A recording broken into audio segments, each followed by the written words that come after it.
neighbor. What the hell is this? This fucking computer is always doing so much shit. Okay. So, this is Norma Joe, back from my long-ass break. You can see I have a new space now. So, yeah. Okay. Here's a random movie review for you. So, okay. This movie, Heavyweights, I remember seeing it as a kid, and I didn't know the name back then, but I just remember that part where they're telling the bad dude, I totally forgot the name of the guy who plays him, but you know, the Zoolander guy, like, they tell him he has a skinny wiener, and anyway, I remember that from when I was a kid. But anyway, so, I just watched this movie, and, it's very funny. Okay, it just really falls in that category of stuff that is very heartwarming, but at the same time can never be made today. You see what I'm saying? Kind of like Bad News Bears along those lines and stuff. So basically, it's like, it has this combination of being like, really sweet, but also the majority of the movie is like a war movie. It's like mostly Vietnam, I think, but except there's this one guy who's a Nazi, so it's like a little bit of World War II mixed in, you know? And like, there's also like, it's a Disney movie, I'm pretty sure, so there's also like some typical Disney stuff, especially having to do with the girls, and it's about a boys' camp, so there's not very many girls in it, which also ties into the whole war aspect. It's supposed to be like they're in the army, but since they're kids and it's like a fun movie, they switch army and war to a camp. So, yeah. I don't know what to go down first. Okay, first of all, one of the funniest things about this movie, watching it now, is that the bad guy, the Zoolander guy, is totally one of these, like, what we would call now, a total lefty. But I don't think, it wasn't the same back then. This is like 1994 or something like that. So, it wasn't the same connotations, you know what I mean? Like, all the political stuff wasn't there. So he's just like this asshole who's like, you know, he's all about the hustle and like, he never wants anyone to be able to relax and like these kids, they just want to have a good summer and have a good time, enjoy themselves and enjoy life, and just like, just hang out and chill together, basically. But this asshole comes over and he's like, you cannot just chill. You have to fucking work. And you have to work constantly and efficiently and all that stuff. But then he's mixed with this totally, like, you know, because he's a fitness guy, he's all about, like, you know, he's like, he's like one of these, like, Whole Foods type guys that's, like, you know, he always wants to do the best diet and, like, he's, like, trying to maximize all his numbers for, like, scientifically calculated muscle growth and, like, shit like that, you know, like, he's just, like, a fucking yuppie asshole, you know, so, yeah, anyway, it's funny because I think now, the people who are into the health food and still have that kind of, like, gotta do everything perfect, like, gotta do everything the most healthy and the most this and the most that and maximize everything, people are the same people who are now getting interested in, like, socialism and stuff, because they still tend to be nice people on the inside who don't want there to be poverty and stuff like that. But, oh, wait.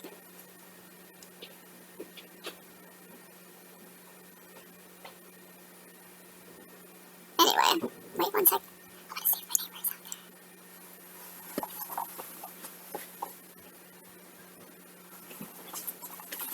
there. Okay. Luckily, my neighbor doesn't appear to be on the front step. So, anyway, I don't want him to hear me talking to myself. So anyway, yeah, it's just basically about, like, which is super real, by the way. It's like people, the protagonists, are fighting for their right to just enjoy life. And even if it means not being super efficient all the time, or, like, taking it easy and then, like, indulging in some pleasures and stuff like that, and not having everything be so stressful all the time. But the bad guy and his Nazis are all about, like, you know, you gotta use every second efficiently, and you gotta be the most efficient, you gotta weigh exactly this much, and you gotta, like, look exactly like this, and all this stuff. So, anyway, yeah, and it's like, I don't know, there's a couple other movies, too, like, what's that one with the lady where she's, like, in army camp or whatever?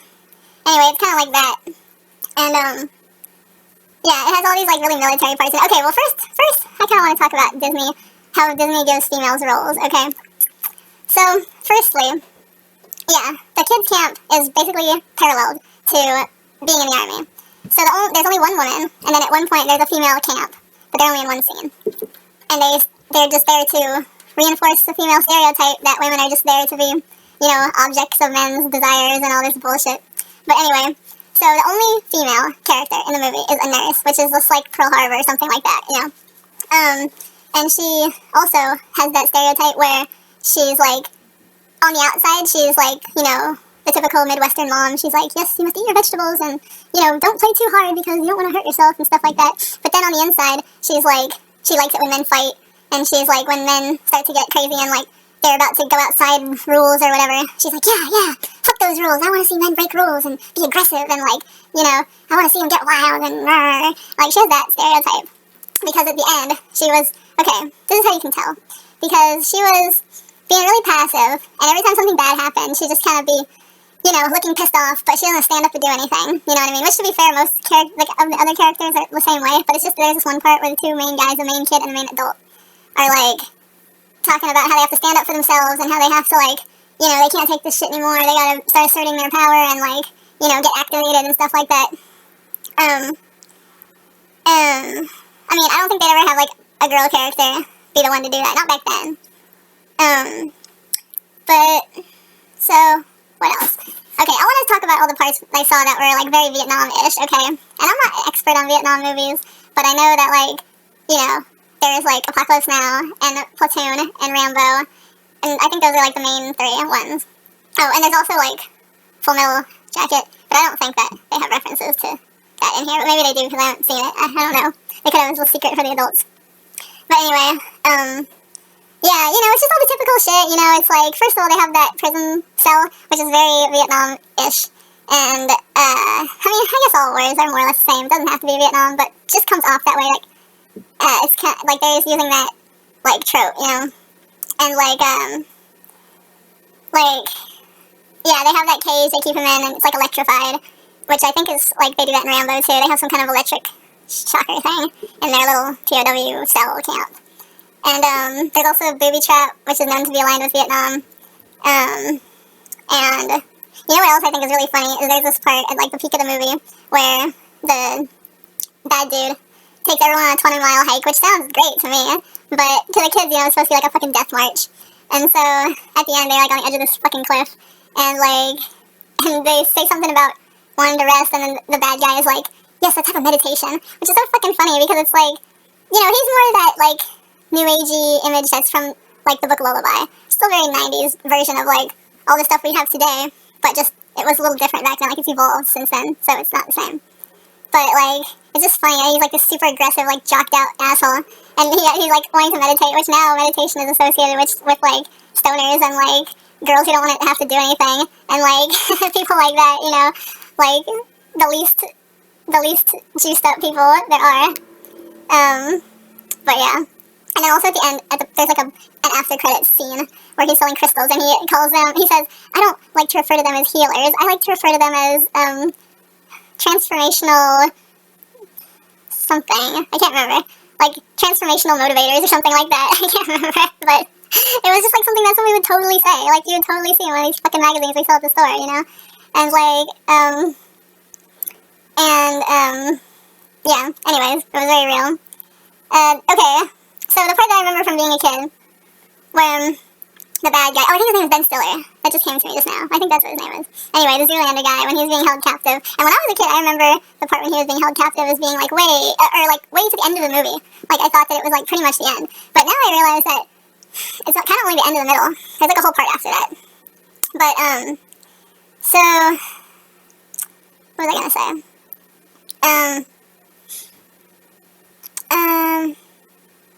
What was I gonna say? Oh yeah, when he's in there, they're, like, torturing him by, like, having a speaker, and, like, they're playing, like, this loud thing where it just basically roasts him and tells him how, like, shitty he is, you know, but I think, you know, in the POW movies, they usually have something like, it's, like, loud death metal or something, like, playing, like, all night, so the prisoners can't sleep, or something like that, but just, like, the way they shoot it, the colors they use and everything, it, like, is clearly supposed to be, like, a POW camp, and also, I can't remember, there's just a whole bunch of military stuff. Oh, and the whole thing about the kid being, like, a pilot is totally, like, he's, like, a fighter pilot. And I wouldn't be surprised if they lifted something straight from some old, like, World War II era movies or something. But anyway, yeah, there's this whole part where the kid is like, I want to go fast, and I want to feel like I'm flying, and then in the beginning he's on a plane, and this fucking stewardess puts a wing pin on him, because whatever. And so when he gets to the camp, everyone's calling him Captain. Oh, and this is another thing of how this could never be made today, too. A lot of this movie is people showing affection by fucking with each other, calling each other names and all, and just making a scene and doing weird humor like that. But, you know, it's all wholesome. But it's just that by today's standards, some people think it's not wholesome. But, like, it's just funny because, yeah, now it's kind of like there's this whole war on, like, you should never joke around and, you know, like, don't do that rough stuff. But, like, this is still back in the era where that was cool, you know, it was considered to be, like, buddy-buddy. Yeah, a lot of the stuff they say would be considered very, like, not considering of other people's feelings, but, you know, whatever. What was I gonna say? Come here, baby. What else is there to talk about in this movie? Oh, right, okay, so I was gonna say, so when he gets to camp, everyone's calling him Captain and stuff, and saluting him. And so that becomes, like, this thing later on in the movie, where in more serious situations, they call him Captain and they salute him to just put in more of that military stuff I was talking about. So, yeah, when he's driving the little car at the end, he has, like, this, his outfit is totally like a World War I or World War II kind of, like, pilot outfit. He's got, like, the tan thing on. He's got, like, a white scarf around his neck, and, like, I think he has something on his head, or maybe a pair of glasses or something. I don't remember, but I just remember thinking, like, he totally looks like the whole, like, Lindbergh type outfit thing. And then, yeah, when he's driving, there's this one scene where, like, 'cause, you know, like, the kids are racing in their cars, they're going around the track and stuff, and they keep, like, cutting to different angles and stuff like that. And then there's this one moment that just kind of flashes real fast, so, okay, so the kid goes off a ramp or something, and he makes his jump, and, like, right when he makes the jump, they show this little fast cut of just a propeller going, which is supposed to be the thing that gives him extra boost in his jump, but when you just see the propeller and you hear the sound, it's like an airplane. So, yeah, there's that. And then, also, earlier in the movie, there's a part where the bad guy is, like, frisks one of the kids, and he finds, like, oh, because he's trying to confiscate all their candy and shit like that, like, they brought hella candy and stuff to camp, and, so he's trying to get all the contraband, and yeah, he finds a Pez in this kid's sock, so he takes the Pez and he, like, snaps it open like that, and all the Pez go on the floor, and the sound effect that they chose is, like, bullets falling on the floor, like, it's clearly does not sound like Pez, like, it's, like, you know, it's one of those, like, adult jokes thrown in there, it's, like, you hear all these, like, shells or whatever hit the floor, and then, and the sound, too, when he, like, does that with the Pez, it's, like, a metallic sound instead of a plastic sound, so it's, like, he found a gun on the kid, and then on top of it, he says he's packing, so it's, like, yeah, let me see, what else is there to talk about? I like the way they have the old couple, the ones who are, like, the nice owners of the camp. they have, like, these outfits on that are, like, you know, like, all this stuff kind of just reminds you that the 90s is further back now than it ever was before. Because, like, the old people have that, like, 90s old person, like Nickelodeon-looking, like, outfits on. Like, it's, like, kind of Hawaiian print, but then, like, some, like, orange shorts or something like that, you know? And it's, like, they totally look like they're from, like, Rocko's Modern Life or something. And, I don't even know if that was a real fashion or if it was just something that was shown on TV all the time, you know? But, like, yeah, it's just, like, says 90s, like, so extremely. And, like, you can tell all this shit about what kind of character they're supposed to be just from this one little scene, which is the only scene they're in. They're wearing those fucking, like, safari outfits, and they're, like, you know, you can tell they're supposed to be this elderly couple who just loves to travel all the time, and, like, they're just all about, like, you know, enjoying life or whatever. And, like, you know, maybe they used to be hippies or something, like, you know, when they were young or something like that. So,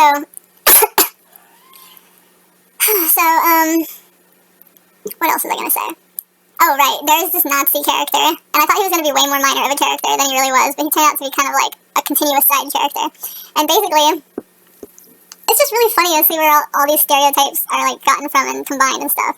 Because he's, like, totally an SS guy. Like, you look at him from the first scene, he's, like, you know, he seems like one of these guys from, like, Inglourious Basterds or something like that. And he's, like, you know, he's German, he's got the blonde hair, and he's, like, super fit, and he's, like, wearing all black and everything like that. But then they also use him in this other stereotype of him being super gay, where it's, like, because, you know, there's also the stereotype of, like, the gay German, who just likes to go to dance clubs all the time and, like, get spanked and, like, do hella E or whatever. So, and drink beer, of course, at the club, like, dancing in short shorts. But, and that stereotype goes with the fitness thing, too. So, yeah, at first he's, like, he starts off as like a hardcore Nazi, where he's like, I'm gonna be running your house now, and you better be scared of me, you know, and all this stuff.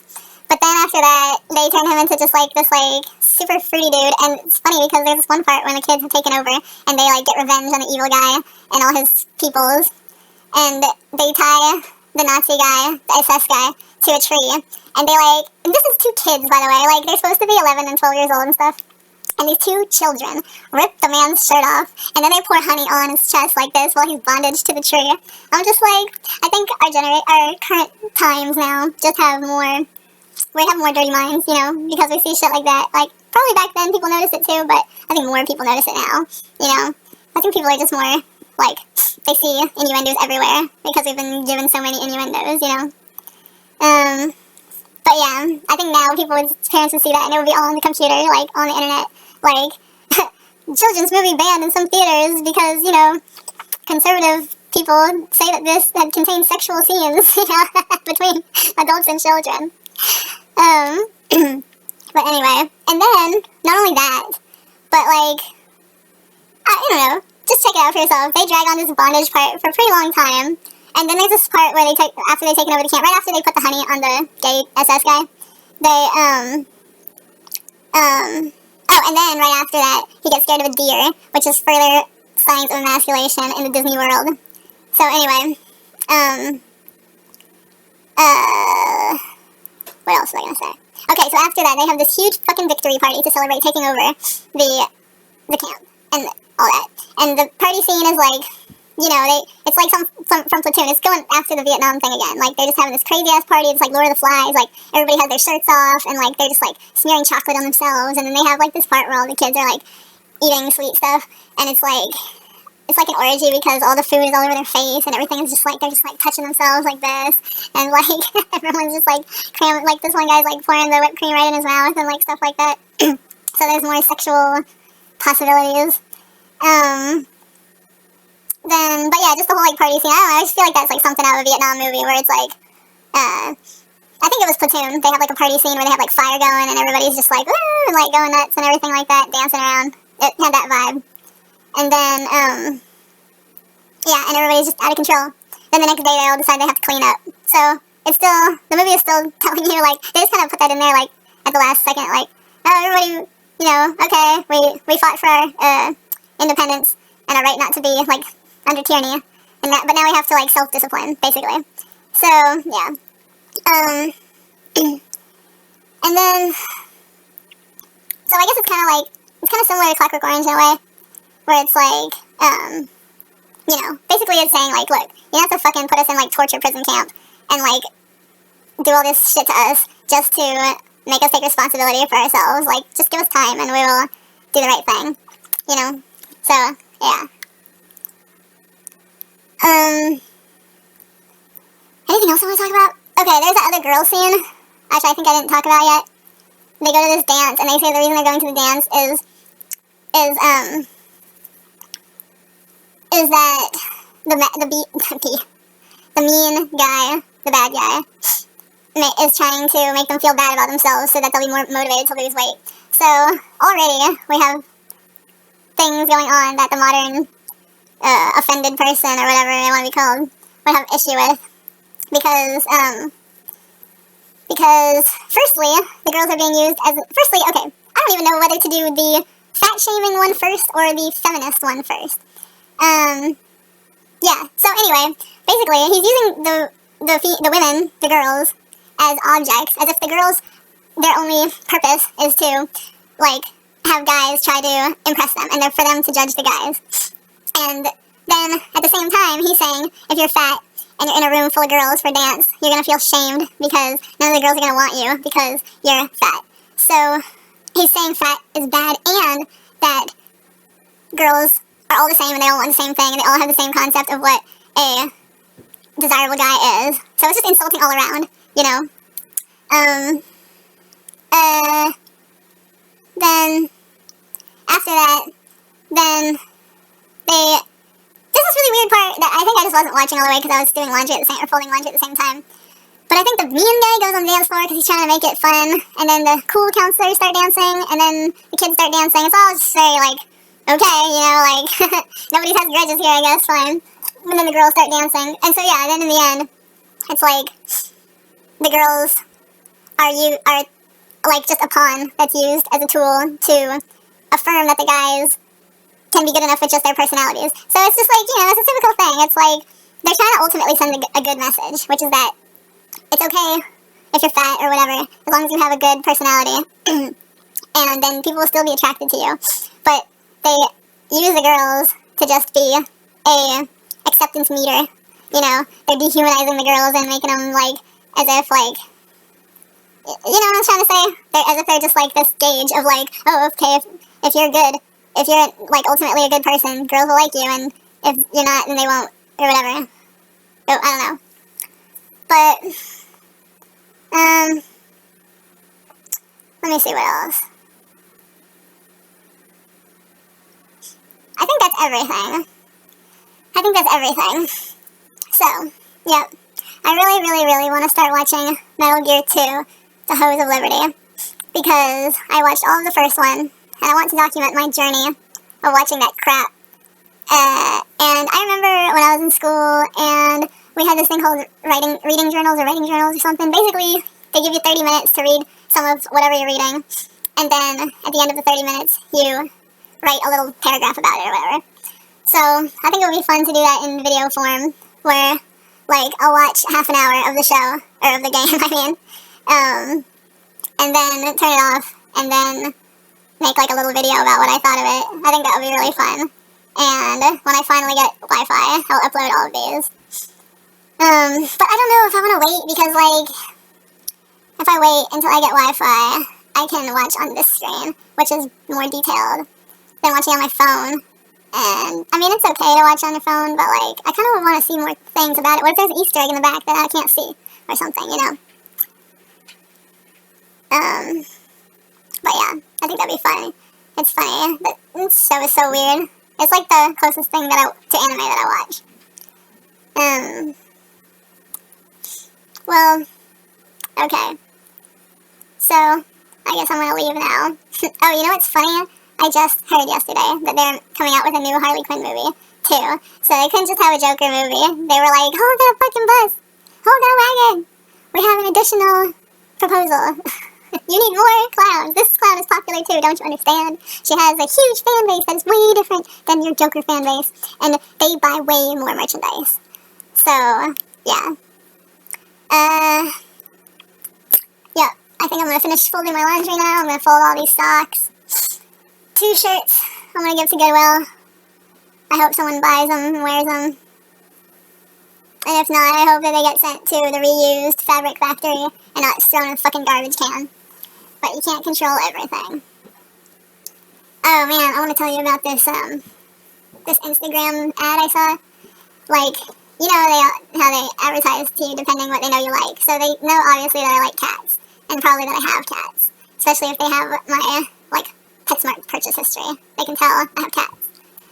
So they were trying to advertise me this cat bed called the Marshmallow Bed, and it was like, it just showed like the first frame of the ad was just like this cat looking super cute, and just like right from the bat, just like get your attention with this super cute cat. And then they cut to like a cat doing that like kneading thing like this, and they're like, it stimulates your cat to knead, and like blah blah blah. And then it went to these 2 cats and the beds, and they had the beds like all over the floor, and the 2 cats were laying on them, and the first cat was just like fully on his back, like, you know, it's like totally upside down, and his back paws were all like this, you know, and it looked super funny. And then, you know, also they're trying to channel that we want to feel that too, even though we can't fit in the bed ourselves. You know, they're telling us, oh, it's comfortable, it's this, it's that, it's like when you lay in it, your muscles totally relax and everything. It's like, they know we experience things vicariously through them, you know, and that we, you know, all that stuff. So they, so yeah, there was a funny cat. It was just like, oh, I'm just a silly Bob, like laying in my hammock with my feet all up. And then the other cat was like a little more like composed. It was just like, I'm very comfortable, thank you. And then, oh, and then it showed like a cat licking a baby cat, I think. It was kind of a big baby cat, but it had really, really short, fine fur. So at first I thought it was like a short-haired cat licking like a Sphynx or like one of those naked cats or something. But I think it was actually supposed to be a kitten. So I don't know. I think they're trying to say like, oh, it's so comfortable. You're like, if you breed cats, like the babies can be in here too, you know, and like, isn't that so special and stuff, you know? And and like what else? Oh, and then they said it's good for old cats and, like, you know. But it was just an interesting ad to see all the things they hit to try and manipulate you into getting it. Just like, I'm sure it's not any fucking different than any other vet. I mean, I went into fucking TJ Maxx the other week, and they have, like, dog and cat beds that are, like, super soft. And you can just, like, if my bike was up and running, I could just get baked and just ride my bike over to the TJ Maxx and fucking feel on the cat and dog beds for, like, until they throw me out. Because they already feel good. I don't think this fucking marshmallow bed is shit. It probably just has some memory foam in it or something like that. Or some fucking, like, whatever the new memory foam is. Like, we have some fucking new item, like, that's extra soft. Like, we've engineered it to be 18 times softer than the last leading product and all this shit. It doesn't matter at this point. Like, we already have things that are so soft. Is it really gonna make it any different? You know? It's like, you know? But yeah. But they made it sound good. Oh, and they also know I like Squishmallows. So, you know, there's that too. Okay. Okay. I took my wig off, but I almost forgot to say, there is this part in Heavyweights, which I did not want to fucking leave out, where, well, it's kind of two parts, but one part is more important than the other. I'll do the less important one first. So, basically, at the end, oh, and I almost forgot this other part too. Okay, it's three things. At the end, there is this fucking contest. How do I make my light come back on? Oh, there it goes. There's this contest that they do, because apparently they're right across the shore from this fucking asshole jock camp that is all, like, they're all, like, you know, they're all about fitness and all this shit and everything. So basically they align with the evil guy and all his cronies. And they're just there to be like, yeah, we're hot shit, like, you guys suck and everything. Anyway, okay, so at the end, they have this little Olympics type thing against that camp. And so, it's funny because they call it the Apache Festival or something. But, like, only one side, which is the good guy side, of course, is dressed like Apaches, which of course now is seen as a cultural appropriation. But I think it's actually supposed to be a compliment on Apaches because, I mean, okay, this is Disney we're talking about, so I'm sure it really doesn't matter if they're Apache or any other Native American because Disney tends to see all Native Americans being the same, just the same old fucking cartoon, but usually still seen in a good light.